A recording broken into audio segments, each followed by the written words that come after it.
Bashkia Korçë ka kaluar Qendrës së Artit dhe Kulturës kompetencën për të shpallur fituese për organizimin e festës së birrës. Kompania Boe Media Production ShPK në pronësi Artan Gjypalit. Burime për redaksin tonë shërojnë se mbi 30.000 euro do të hidhen për kompaninë për eventin që do zhvillohet nga data 14 deri në datën 18 gusht 2025.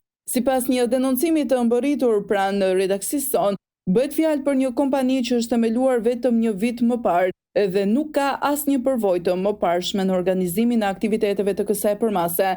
Festa e birrës në Korçë është një nga eventet më të mëdha kulturore në vend dhe kërkon kapacitet të lartë organizativ dhe teknik. Ajo që shton edhe më shumë dyshimet është fakti që nuk është hapur një tender publik për këtë shërbim si në vitet e kaluara, por kontrata ka shkuar me negocim të drejtë për drejtë, duke ngritur pikpyetje serioze mbi transparencën e procedurës. Sipas praktikës ligjore për aktivitete të tilla, është detyrueshme që operatori ekonomik të ketë të paktën 3 vite eksperiencë në fushën përkatëse.